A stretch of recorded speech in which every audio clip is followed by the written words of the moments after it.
This is not the kind of government that was designed by our founders of the country. It's not what was written in the Constitution. We've only had an income tax since 1913.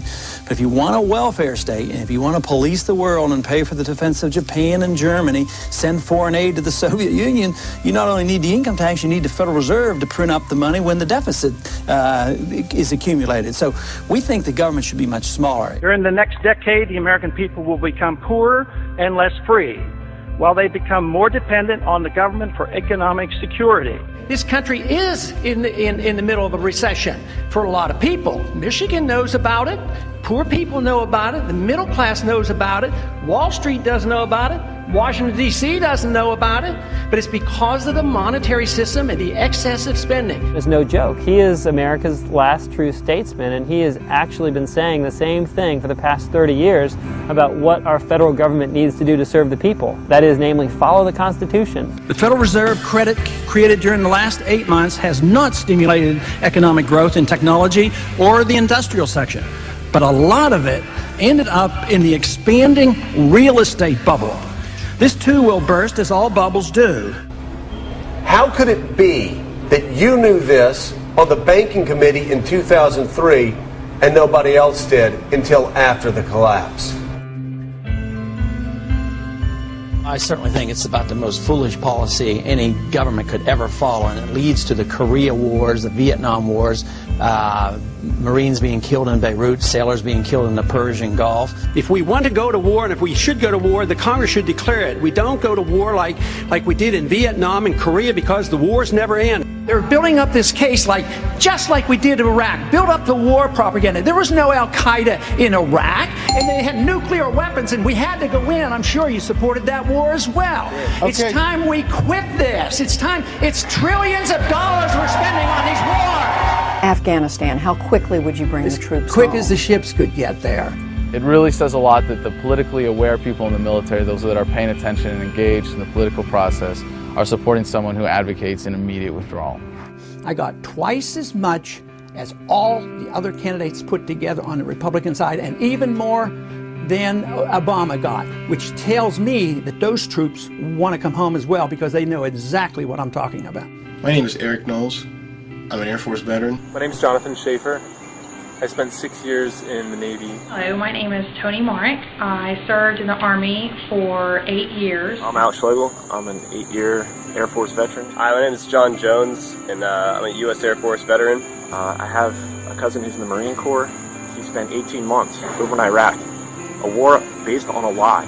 There's great reason to have hope for Ron Paul's candidacy, as he's the only veteran in the Republican primary right now.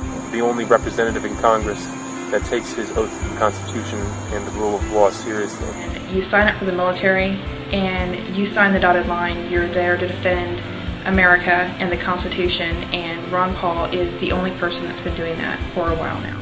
I support Ron Paul because I believe he's the only candidate with the fortitude to actually stand by the Constitution. I took an oath to support and defend the Constitution, and he is the only elected representative that actually takes his oath seriously. I think he's dead on when he talks about the Federal Reserve System. It's only because the government is able to print money to pay for the war that we're able to stay at war. And that act of printing money makes us all poorer. It's been going on because we just plain don't mind our own business. That's our problem. During the last campaign, I knew what was happening. You know, they mocked me for my foreign policy and they laughed at my monetary policy. No more.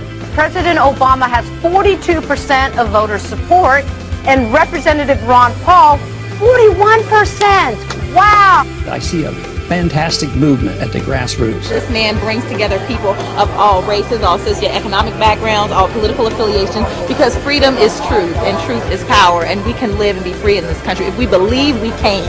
What's appealing about him overall is that he is intellectually honest and that he obviously has a lot of integrity. Ron Paul is at least not a pander, he's sincere. The reason people are worked up about Ron Paul is because they sense that he's genuine, that he's not a sellout, that he's not taking money to espouse certain positions like 99% of other politicians. The one guy in the field, agree with him or don't agree with him, who doesn't go out of his way to regurgitate talking points or change what he believes to fit the audience he's in front of. You served, as you said, 20 years in Congress, but you're not going to take a congressional pension. Right. As an obstetrician, you never took Medicare or Medicaid for your patients. Never.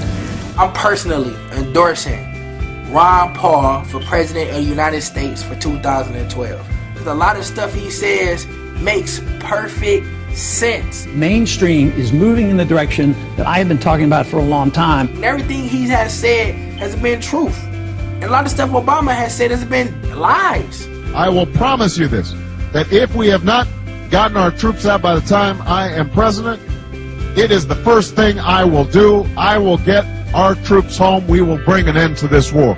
You can take that to the bank.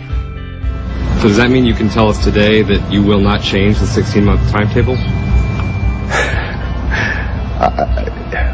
I like Ron Paul. I think he's cut from a different cloth than the rest of those people who are, of course, selling their souls to the corporate interests who back them.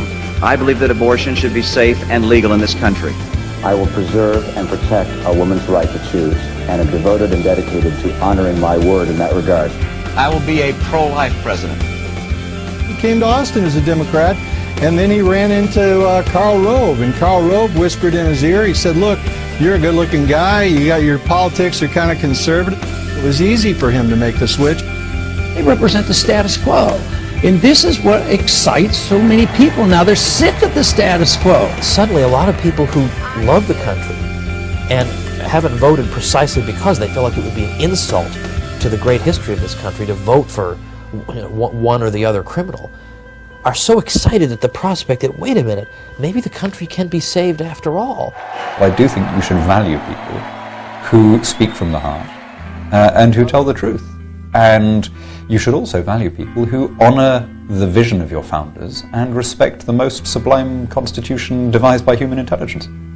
We want an America full of principled people. Not people who say one thing and do something else. Say anything to get elected, but who say what they mean what they say, and they live their lives by those principles. Ron Paul has been consistent for more than 30 years, and he's been absolutely right about the most important issues facing this country today, which means that when he's elected, we can trust that he'll actually do what he says he's going to do, and that what he does is actually going to work. This country is in a revolution. They're sick and tired of what they're getting, and I happen to be lucky enough to be part of it. Don't get involved in these wars. Just bring our troops home.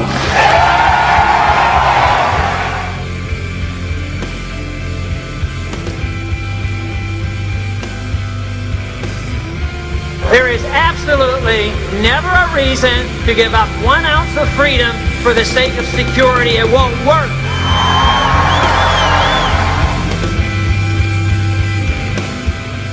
There is no authority in the Constitution authorizing a central bank, which means there should be no Federal Reserve System.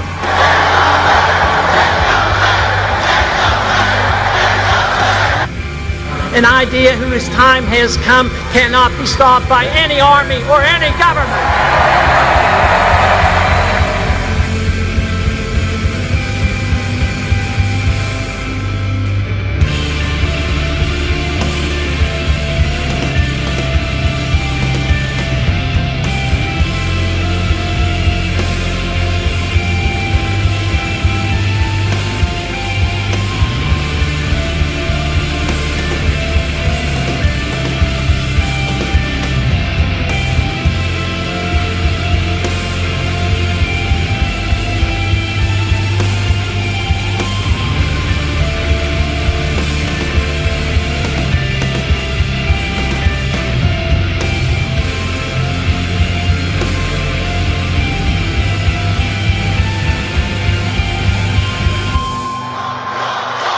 I've been in politics for 35 years. My cause has been the cause of liberty.